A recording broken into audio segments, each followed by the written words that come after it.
잠수함으로 바뀐 것 같아요. 오늘 이성락 안보 그분이 단독이지만 핵 재처리의 자유권을 협의 중이다라는 그것도 나와요. 그래서 이게 이제 지정학적 리스크가 해치 전략으로 이미 진입 들어간 신호가 오늘 나왔다. 지금 이거를 살릴 수 있는 거는 9월 중순에 그 자사주 소각이라든지 강력하게 나와야 됩니다. 그런데 만약에 10억 유지하고 이것도 우선순위에 다 밀리고 그러면서 지정학적 리스크 가면 그럼 전 최악의 시나리오를 보겠습니다.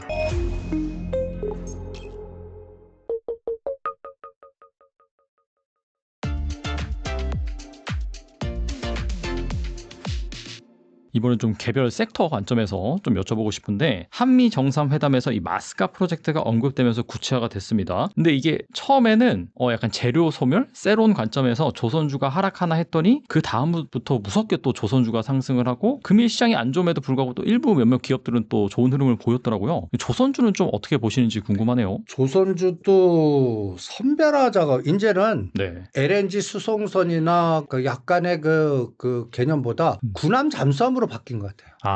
그러니까 네. 간단히 해서 그 가만 보면 HA 중공업이 제일 급등하거나 이게 잠수함 쪽 군함 수리, 그 다음에 하나 오션, 그리고 범한 피어셀이 갑자기 급등을 해요. 이게 장보고 잠수함 수리 관련된 에너지거든요. 네네. 범한 피어셀. 네. 그 다음에 모다 총리하고 그 트럼프가 대판 싸우니까 제가 가장 걱정이 이 인도 태평양에 관련된 그 미국의 그 여러 가지 전략이 인도보다 태평양으로 중심 이동될까봐 제가 이거를 굉장히 또 국제 정치학적으로 굉장히 중요하게 보거든요. 여기 네네. 인도양입니다. 네. 여기는 또 중동이 껴있고 모든 과정에서의 어떤 미국 군사 방어에 굉장히 중요한 역할을 하는 자리가 인도였거든요. 그래서 오죽하면 인도 태평양의 그 지휘부를 만들고 그 지휘부가 하와이에 있습니다. 여기 보시면. 그런데 지금 모다 총리가 지금 중국에 약간 붙는 것 같거든요. 그리고 가다가 러시아 원유를 사고요. 그래서 여기에서 약간 노이즈가 있는 것 같아요. 그나마 요번에 모다 총리가 그 중국에는 가지만 전승절 무대에는 안 쓰는 게 그나마 다행인 것 같아요. 네. 그 전승 무대에 그 푸틴 옆에 딱 썼다면 큰일 날 것 같은데 그것만이라도 안 하니까 좀 다행인 것 같은데 그럼에도 불구하고 일단 인도가 삐그덕거리는 것 같아요. 그러면 트럼프는 어디에 집중하냐면요. 태평양에 집중하거든요. 그러면 태평양을 이렇게 한번 보시죠. 제가 이렇게 빨간색. 여기가 이제 그러면 베트남, 필리핀, 우리나라, 대만 이게 이제 핫 이슈가 될 거고 여기에 이제 제가 HD 중공업이 군산 공장이 있습니다. 거기가 이제 지휘권이 미군이 지휘를 하고 있거든요. 그러면 HD 중공업 그 군산 공장을 수리 조선으로 만약에 사용하거나 네. 요번에 또 한미 정상회담 때 평택 미군 비지를 뭐 심지어는 달러까지 맞아요. 소유권 달라고 했었죠. 네. 그거 참 말도 안 되는 소리인데도 이런 얘기를 툭 던지는 게 이 트럼프는 말을 안 되는 거를 툭툭 던지는 게 다 전략적으로 다 계산이 있다고 봅니다. 네. 그러면 거기를 만약에 이번에 10월 달에 만약에 에이펙에 트럼프가 온다고 생각해 보십시오. 그러면 이번 한미 정상회담의 그 후속 에너지가 막 나오는데 오늘 이성락 안보 그분이 단독이지만 핵 재처리의 자유권을 협의 중이다라는 그것도 나와요. 중요한 이슈네요. 예. 네네네. 그러면 이 핵 자주권? 그러면 이번에 우리 한미 정상회담의 가장 큰 결론이 약간 중간 지대에서 옛날에는 안미 경중이라는 단어가 있지 않습니까? 안보는 미국, 그 다음에 경제는 중국. 근데 이게 이번에는 거의 미국에 올인한 것 같고 만약에 핵 처리되면서 만약에 이렇게 되면 중국이 간단히 예를 들어서 우리는 한한령 좀 해줘 강하게 많이 오고 뭐 이런 기대를 했는데 지금 나오는 워딩이 점점 더 좀 쌀벌해지는 것 같은 그런 느낌이 들어서 이 부분이 또 9월은 가장 또 환율이나 아시아 해치들이 가장 또 체크해야 되는 포인트가 될 것 같고 또 하나는 우리 미국이 금리 인하를 9월 달에 하면 우리도 한국은행이 금리 인하를 후속적으로 할 겁니다. 근데 그 사이에 N은 금리 인상을 해버리면 이게 또 제2차 엔캐리 이게 가장 걱정하는 거예요. 해치펀드들 제 친구들 얘기 좀 들어보면 9, 10월 달에 가장 걱정 걱정이 8월 5일 같이 이게 예를 들어서 미국 금리 인하하고 그다음에 니네도 할 건데 우리가 엔조달 해갖고 이 부분에서 저 일본이 그나마 그대로 유지해야지 만약에 금리 인상을 해버리면 이 차이 때문에 어쩔 수 없이 청산 들어갑니다. 이거를 미리 리스크 관리하겠다. 이러면 9, 10월 달에 이게 골 때리게 돼버리거든요.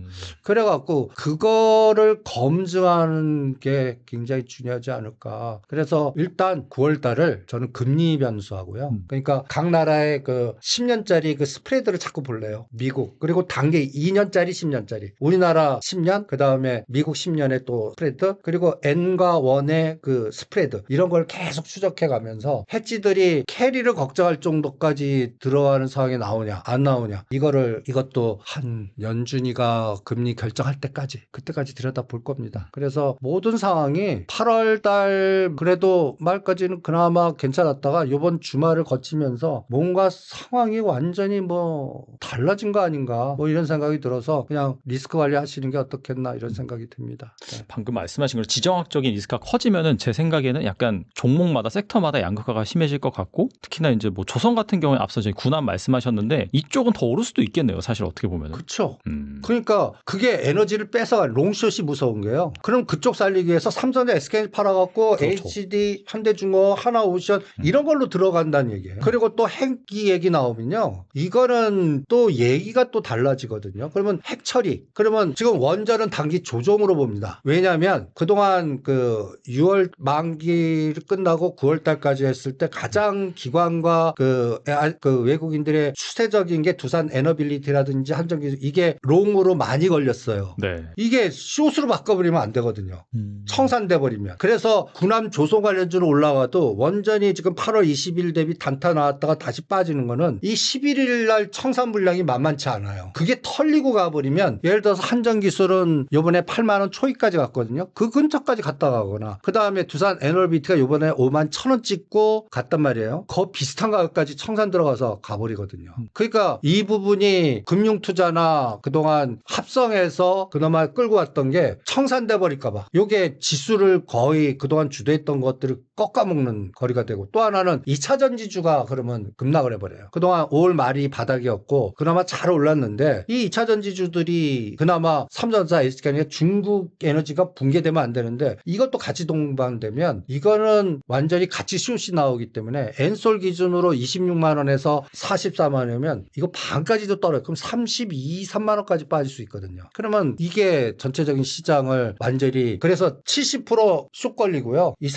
30%롱 걸려버려요. 그런데 롱 걸리는 게 지수 상위에서 없어요. 그냥 암만 HD 중공업이나 이런 것들도 10위 아래에 있거든요. 그럼 그런 것들 올라봤자 1, 2, 3위 죽어버리면 이거는 지수는 어차피 마이너스 숏이 걸리기 때문에 그래서 아까 얘기한 대로 3,070, 3,100에서 반드시 막아내야 되고 요번에 그나마 그 미국에서의 그 AI나 이런 기술주가 무너지면 안 됩니다. 우리는 그리고 금리 인하했는데에 침체론이 등장하면 안 되고 검증할 게 너무 많네요. 그래서 이게 이제 지정학적 리스크가 해지 전략으로 이미 진입 들어간 신호가 오늘 나왔다. 저는 그렇게 보겠습니다. 앞서서 이제 원전 재처리할 수 있는 그런 권한을 좀 미국 쪽에 요구하고 있다 이런 얘기가 스물스물 나오고 있는데 이게 만약에 제정화 된다라고 한다면은 이 원전주에 뭐 새로운 모멘텀이 될 수 있는 건가요? 어떻게 보세요? 그게 종목보다 차이를 둘 것 같아요. 아, 원전은 갖다 해서 미국으로 지금 웨스팅하우스 노이즈가 계속 있기 때문에 네. SMR을 같이 봐야 될 것 같고 미국에. 그래서 두산 에너빌리티, 한전기술, 현대건설은 미국발 그 SMR의 속도라든지 웨스팅하우스 문제 이렇게 좀 처리해야 될 것 같고요. 그다음에 핵 처리의 자율권은 이게 3중 수소 처리인데 이게 이제 핵 잠수함 연결고리거나 이것도 누가 관할하면 한수원이 관할합니다. 한수원이 우리나라 3중. 근데 이게 만약에 현실화된다면 이거는 짓는 것보다 간단히해서 우리나라는 원전 해체주 아니면 네. 그 처리하는 과정에서 플루토늄 이기 때문에 짓는 것보다는 처리로 들어가요. 그래서 모비스라든지 버만피어셀이라든지 이게 핵잠수함이나 처리 쪽이 관련된 게 먼저 움직이고 짓는 거는 늦어질 수 있는 그리고 미국에 들여다보는 이런 차이를 둘 것 같아요. 그래서 원전주도 한전기술, 두산에너빌리티는 미국 SMR과 만기를 지나서 봐야 될 것 같고 그리고 오히려 그 수소 에너지 수소 처리 3중 수소 관련된 이게 묘하게 SK그룹이라든지 포스코그룹이라든지 그 현대차 그룹에 보이지 않는 수소 수소 연맹하고도 연결이 돼 있어요. 이게 이제 지금 보이지 않게 화학 부분의 구조조정에서 이게 마이너스인데 네. 우리나라 그 수소를 관할할 수 있고 이게 포스코 그룹, 현대차 그룹, SK 그룹이거든요. 그러니까 이게 그나마 뭔가 하반 경직성을 띠는지도 봐야 될 것 같고 그런데 그게 모두 다 저는 9월 징수는 다 지나봐야 됩니다. 그래서 일단 수소 그 삼중 수소도 저는 그냥 핵 잠수함하고 그 원전 해체 관련 그러니까 한전 기술보다는 한전 KPS. 그 다음에 뭐 모비스라든지 범한 피어셀. 근데 오늘 범한 피어셀이 윗꼬리가 너무 달리더라고요. 29,000원까지 급등했다가 그냥 윗꼬리를 많이 달리니까 이것도 지금 새로 들어가기는 쉽지 않으실 겁니다. 있는 분들의 얘기고 급등 때 매도하는 얘기지. 그래서 저는 오히려 그 SMR이나 이런 거 중순 정도의 그 두산 에너빌리티나 한전 기술이 8월 20일 수준 비슷하게 오면 그걸 공략하시는 게 오히려 더 싸질 때 더 효과적인 수익률을 내지 않을까라는 생각이 듭니다. 아무래도 뭐 시기적인 그런 뭐 매수 타이밍이라든지 그런 부분에 대해서 말씀하셔서 궁금한 게 그 항상 우리나라 증시가 추석 전으로 좀 흔들리잖아요. 약간 이런 좀 계절성 이벤트도 좀 작용한다고 봐야 될까요? 어떻게 보세요? 예, 당연하죠. 그러니까 지금 이거를 살릴 수 있는 거는 네. 9월 중순에 그 자사주 소각이라든지 그 강력하게 나와야 됩니다. 그게 그나마 지주사 살리고 증권주 살리고 그나마 구조조정 거버넌스라는 개념이 그나마 외국인들 쇼치는 거를 막아낼 수 있고 수급을 유도시킬 수가 있어요. 거기에는 그룹의 지주사들이 많으니까 대형주들이 증권주들이 포함될 수 있거든요. 그럼 삼성전자 SK 빠져도 이게 지수가 하단을 막아줄 수 있는 에너지가 나와야 되는데 이 위기를 이게 또 국회에서 이걸 얼마나 잘 근데 저는 안 될 것 같아요. 요즘 약간 그런 분위기가 많이 커지는 것 같아요. 아니 네. 나는 네. 이것도 네. 저는 우리 지금 정부와 네. 국회를 에너지를 달리 봅니다. 지금 민주당을 네. 저는 이렇게 놓으면 3등분을 하고 싶어요. DJ의 전통 뿌리에 관련된 패밀리 에너지. 그다음에 노무현 대통령과 문재인 대통령 연결고리의 그 집합의 에너지. 그리고 현 집권했던 이재명 대통령의 에너지. 내부적으로 그 사람들이 대판 싸우고 있는 것 같아요. 그런데 문재인 대통령의 이 에너지는 잘못하면 저걸 건드려요. 옛날 옵티머스라든지 과거에 그런 것들을 건드리거든요. 네. 그래서 그쪽은 자기네들이 노출되는 걸 꺼리면서 부동산 그래서 10억 주장하고 부동산 쪽 살리고 오히려 부동산 쪽의 에너지를 더 투입하려고 하는 보이지 않는 그리고 이걸 또 큰 틀로 보면 친중파하고 친미파가 또 갈립니다. 근데 이번에 이재명 대표의 측근들은 친미 쪽으로 확실하게 쓴 것 같아요. 맞아요. 네. 그런데 문재인이나 과거에 여긴 친중 에너지가 많습니다. 근데 여기는 또 하나의 또 그 에너지의 싸움이 우리는 부동산이냐 주식이냐 이 편가리로 표면화되는 것 같아요. 그런데 실질적으로 지금 정부의 강요라든지 이런 분들이 주식보다는 저는 부동산이라고 보거든요. 그래서 저는 이럴 때는 최악의 시나리오를 50억 안 된다. 10억 된다. 대주주. 예. 그렇게 먼저 치고 그러면 10월 달로 가면 또 연말 답답할 거라고요.